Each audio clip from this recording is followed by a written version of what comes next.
Thank you, Diego. Thank you, Gianni, for asking me here.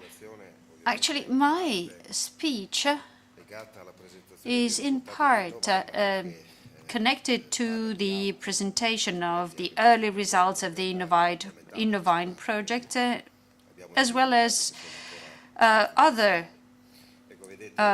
partial results that this project has already provided, but that haven't been finalized yet. Well, some of the results have come directly as brand new acquisitions thanks to the Innovine project. Let me introduce this discussion by presenting a couple of charts which are very meaningful for the wine sector. This is a pretty recent chart that shows the agri-food market in Italy. I don't know if it's credible or not, but we seem to have a current deficit in our agri-food trade balance, which is minus 5.7 billion euros. It's hard to believe, but we're importing more than we export, which sounds strange when you talk about Italian agri-food products. But that is explained by the fact that imports are actually very high. But what should keep us very happy is that when you drill down to the wine sector, well, wine is one of our key exporters. There has been an ongoing trend in exports of wine with almost 5 billion euros in 2014. And I think we should credit all the people in the audience for this wonderful result.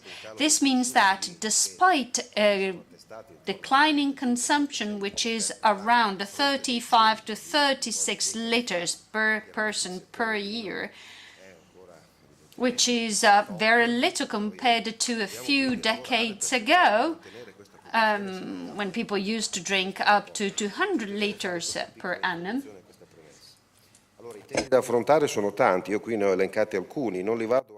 Well, that is a big decline. These are the topics that I should deal with. In particular, the first on this list is particularly dear to me. It's the one that combines the Italian viticultural tradition, and it combines it with innovation. We needed to make the tradition and innovation come together. We needed to be able to not relinquish tradition while accepting whatever is useful in what's new, and that's what Innovine as a project is attempting to do. Again, referring to common sense tells us that sustainability can be described in a number of ways. However, I think that sustainability is also what you get when you try to attempt to use in the most efficient way the natural resources that you're blessed with. And I think that sunlight is basically the one free of charge resource that we can use in our vineyards.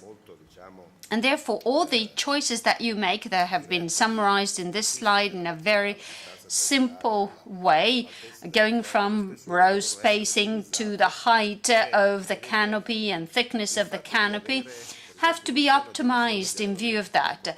Using, for instance, spur-pruned cordons, like in this case, which has at least 3 wires on top of the bottom wire with a total espalier height of 1.2 meters, is not something that you do by chance, by slight chance. It's an attempt to maximize efficiency in the future vineyard.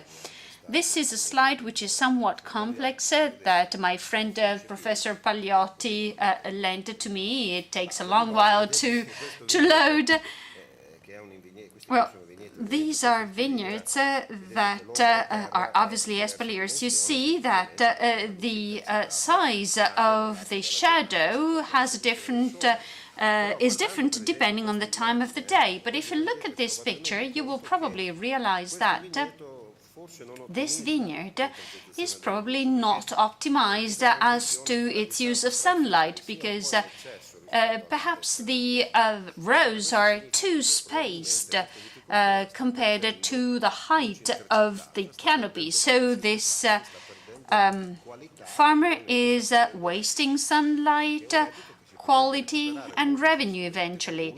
And that is something that could be recovered if the plantation of the vineyard had been better designed and calculated.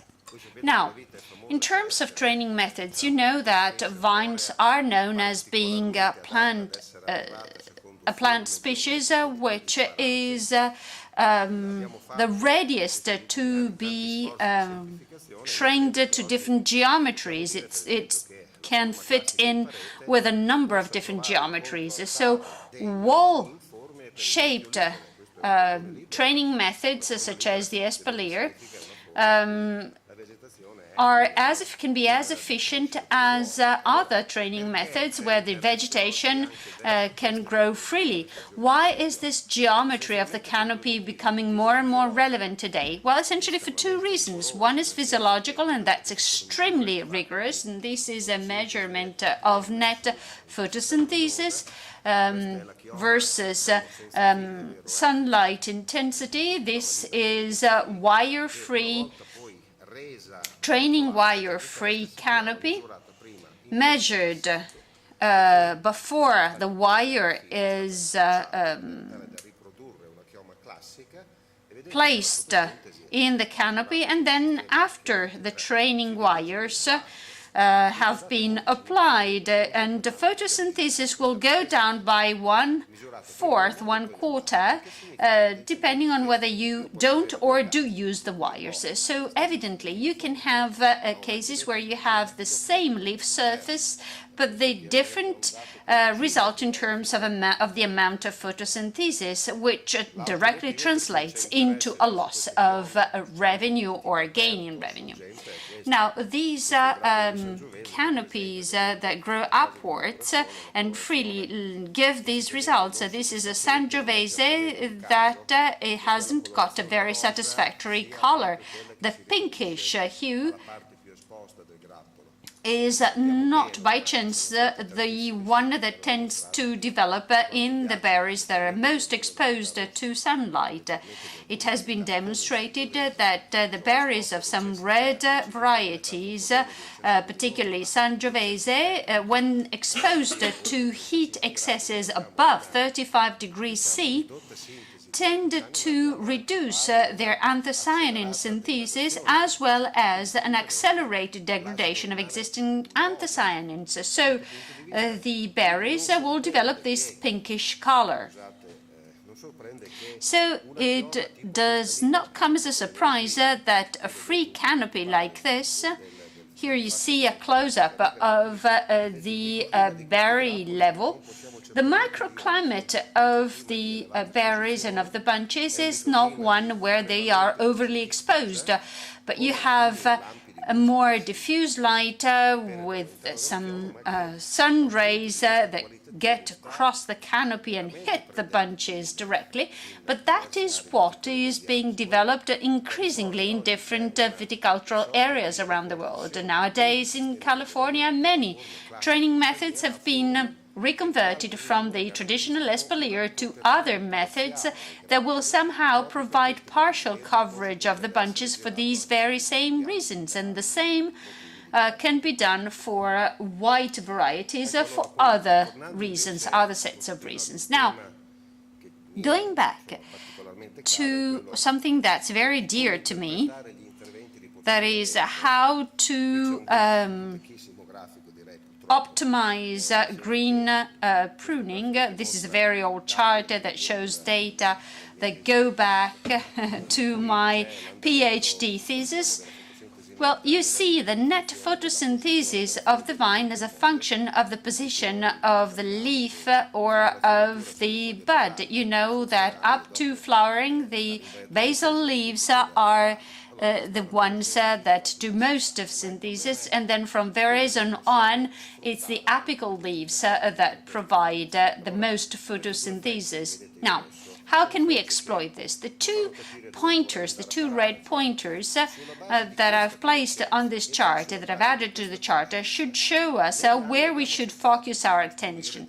Based on these two pointers, we've tried to develop green pruning techniques to solve different specific problems. The first is the early defoliation technique, which I'm not going to describe, if not to say that in the vast majority of cases, it can provide very significant results in terms of what you see here. This is Trebbiano Romagnolo. It's a hyper-tight bunch which is very prone to rotting. In terms of early defoliation response, it can really give excellent results or very meaningful, and the morphology of the bunches changes significantly. It becomes looser, and it would be very hard to do the same, to achieve the same results using other methodologies. But this is a well-known fact by now, so I won't go into the details. It's something that we take for granted by now. What I would like to show is what we've been doing with Alberto Pagliotti in the past few years, the second aspect. In other words, we know very well that from Varese on, it's the apical leaves that most contribute to photosynthesis. So then why do this? This is something apparently strange. This is around Varese time. Defoliation on the top half of the canopy will bring specific results. Of course, this is aimed at obtaining a very specific demonstration. In other words, demonstrating that that will lead to a slowdown in ripening whenever a very fast ripening can be a problem in terms of sugar maturity. Now, if you remove the most functional leaves in the top portion of the canopy, you will reduce the ability of the plant to affect sugar development more quickly. Now, here you see the soluble solids. This is very interesting in itself, but this is also very interesting, the color. The amount of anthocyanins, despite the change brought about by this technique, the anthocyanins develop to the same extent. So that's very interesting. We can selectively slow down sugar accumulation while not affecting anthocyanin development. That translates in a very simplified way into cultivation practices. Mechanically defoliating the portion of the canopy where you don't have any bunches, that's very easy to do, and you can work very fast, which is not the case if you take away the leaves at the bunch level. And that is something documented. Another approach, and I forgot to mention this, whenever you see the symbol of the Innovine project, it means that the data have come evidently from that project. So you see that here there's a different approach that is proving interesting and relevant to us. Again, whenever you need to slow down sugar maturity, which is particularly a very deeply felt problem in certain viticultural areas, the other possibility is to use anti-transpiration substances. And this is something that comes natural. There is a partial stomatic closure, there is a partial reduction of photosynthetic processes. You see what happened in 2013. This was a favorable year in terms of sugar concentration. This is Barbera in the area of Colli Piacentini, 26 Brix degrees in the control, while here we have two treatment cases with vapor GAD, that was the chemical ingredient, provided a slowing down of maturation, and that was present in 2014 as well, which was a different year in terms of climate because it was very rainy. Here we have an effect of slowing down the sugar element. This is sort of obvious, though, and expected, but this is not. You see what happened here in 2013. We made a regression between the anthocyanin concentration and the total soluble solids. You see here the linear development that one would expect, but please consider these two intersection points in terms of total soluble solids and on the x-axis. In the untreated group, what you find is that anthocyanins start accumulating when you have 10 Brix degrees, while in the treated group, the accumulation of color starts at 8.2 Brix, so that is at a lower sugar content, which means that this treatment is capable of selectively and positively acting on sugar accumulation and on color accumulation, which is something which is not easily achieved because obviously the two elements go hand in hand. Then there is another element that was very important, I think, and that derived again from Innovine, because we had a sort of extreme comparison between, on the one hand, a situation of short sinks, that is, the quantity of leaves per weight being optimal. Consider one shoot 12 leaves, one cluster only, and we know that there the quantity of leaves per weight unit is optimum, is not a limit. And this is a treatment that nobody would like to have in the vineyard, wherever you have only 3 leaves per bunch, which is something that I wouldn't wish my worst enemy, even though this happens sometimes as well. What resulted here, based on mathematical modeling, was the following.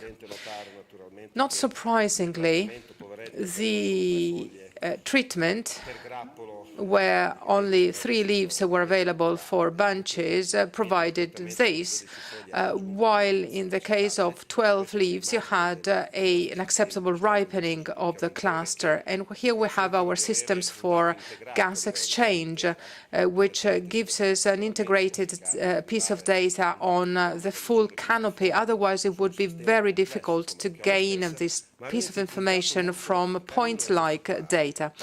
What is interesting, though, is here, because in this graph you see a proportion of phyto-synthesized carbon for berry sugar and days after flowering. What you see is that in the 3 leaves system, basically everything is invested in sugar and very little is invested in color, which means that whenever we have a shortage of leaf surface vis-à-vis production, the problem arises that the vine tends to compensate for that and use what it has to accumulate sugar to the detriment of color. Hence the usefulness of knowing that we have to do whatever possible to get to the critical moment, which is the resin with a source-sink balance, which is optimum and not a limitation. Otherwise, we will have additional problems afterwards. I still have 11 minutes or so at my disposal, and I will devote them to the last part of my contribution. I will talk about the response of vineyards to water stress. Here you have Sangiovese and Montepulciano. Same vineyard, same stress level. Consider the Sangiovese variety, see how poorly it does, and see, then you look at the right-hand side, and your eyes tell you that the Montepulciano variety is doing very well. But actually, physiology it gives a different picture, because the Sangiovese case would seem to be getting rid of all the leaves in an attempt to save on water. If you consider the photosynthesis of the apical leaves, though, you see that photosynthesis is still good, which means that this vineyard will get to a correct level of ripening. But Montepulciano has a different situation. It looks beautiful, but because the stoma are immediately closed, that saves on water, but ripening suffers from that due to the lack of photosynthesis, which means that we really have to work a lot on the physiological response of vineyards to water stress or to stress in general. So we shouldn't simply stick to what we see. We should go more into depth of the issue. Now, let me share with you a number of results of tests that we are making. This is a pre-Verazon water stress test on Sangiovese. The water content quantity is reduced progressively, 70, 50, 30% before rehydrating. See what happens here. The piece of data you should look at is especially this one, because this is what gives you the efficiency in water usage. That is the ratio between transpiration and photosynthesis. We would like that to be at its maximum level always. What you have to see clearly is that if you provide at least 70% of evapotranspiration, the efficiency in water usage does not change. If you reduce the quantity of water, which is reintegrated, and you reduce it down to 50%, then efficiency worsens. In terms of application, what happens is that in a pre-Verazon stress, this vineyard will necessarily need 70% of reintegration of water. We are working very much on that because in several vineyards in Italy, we do lack information.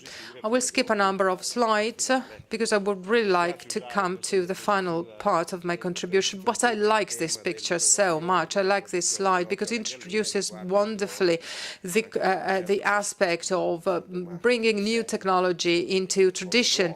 You see the situation, there is a drone and there is chicken. So of course, we can have both, and this serves, as I said, as an introduction to the last part of my contribution, which is devoted to technology. Of course, this is something which is of major interest for all of us, and we have heard a lot about precision viticulture and vigor maps. In the afternoon, there will be a specific contribution on this from our department. I will simply anticipate here a number of slides in order to enhance one aspect which I think is very important. This is one of the maps I was talking about. You must have got used to them. And it is a 1.2 hectare Barbera vineyard. We do our map and we have the three classes, high, medium, low. In addition to the map, based on the map itself, we characterized things very precisely, agronomically speaking, because I have these three levels of vigor. And if you consider one parameter, which is universally used, is the weight of the pruning wood. And you see that the low vigor entails 485 grams vis-à-vis 895 grams in the case of a high vitality, high vigor. And this indeed suggests that actually when we talk about a low vigor based on the map, it is a low vigor, and the same goes for high vigor. And yet, productively and qualitatively speaking, what does that correspond with? What does that vigor correspond with. That is what is interesting for us, because in the case of a high and medium vigor, the production is still high, while the case of low vigor, production is much lower. Consider also the density, the compactness of the cluster, which is interesting because it is also progressively reducing. Consider bricks, 22, 11.3 in acidity, titrable acidity. This is Barbera, and probably this could be problematic. Certainly there, the vine grower did not know that in his vineyard he also had a medium and low vigor, which gives these bricks and this acidity, in addition also to a much lower potassium content, which would make it possible to make a totally different wine. So I would like to state the following. I would like really to see maps that really provide information about vigor, but in relation to what is seen in the field in terms of quality and production performances and yield. This is a very interesting piece of information, of course, and in terms of the low vigor, morphology of cluster, and a lower incidence of botrytis, which is what you see on this slide, which means that we should not simply rest satisfied with saying that if you have a medium vigor, that is nice and it is the best situation in medio stat virtus. In this case, the low vigor provides this virtuous element. Now, let me conclude with this slide, which is very crowded, I know. But you see, if we want to talk about climate change, about forecasts, about adaptation of vines to that, then we must get convinced of the fact that models are useful. Without models, we cannot make it. This is a complex model. This was recently published within the framework of the MODEM IVM project that I will show you in the last 2-3 minutes I have at my disposal. Leaving aside the complexity of this slide, consider that the model is simple, out of two reasons. First, inputs are climate inputs in 90% of cases, and there is something about the geometry of the vineyard. But then outputs are very interesting. You see the leaf surface and also the fresh weight of clusters, the hanging production, so to say. This is a dynamic model. It is capable of predicting the evolution and development of leaf surface during the season and also the fresh weight of the clusters, which means that this gives us a seasonal trend of what happens in terms of source sinks that we identified earlier on, which is what in the past perhaps we neglected a bit, in that we always talked and reasoned in terms of surface and of leaves and weight of clusters, but at harvest. But that is the end point. What happened before? That is the question. What does it mean to have these graphs at our disposal? Well, we have a seasonal trend, and these are two different training systems for different theses. So you have a trend graph here, which tells you that, for instance, at the resin, you have an X surface of leaves. What is it? 1.5 meters per kilo? Is it 0.5? What is it? 2? Well, if you know that piece of data, you can go for a diagnosis, and you can, by means of decision support systems, you have the possibility, I was saying, of having alerts. Of course, you can also look at the vines simply, but if I have also this instrument, I feel on the safe side in a way, because numerically speaking, I can see whether I'm in this condition, whereby I have a lack of leaf surface. So if I thin out, I go back to this situation, or I could be there already. And if I do the thinning, then I gain much less. Probably I will lose something. Now, before concluding, let me add something about decision support systems, which are extremely useful in terms of making decisions when it comes to irrigation. There are water balance systems that give alerts. This is one case. It was made within the framework of the MOD-IDM project, and Spinofort gives this as a service now. We cooperate with them. You see that the grower can be alerted in terms of possible water alarms.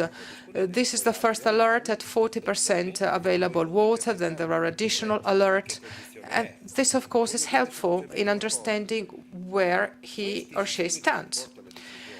What I want to say is that decision support systems, and please give me an additional 2 minutes because I would like to bring this to a close, to draw this to a close.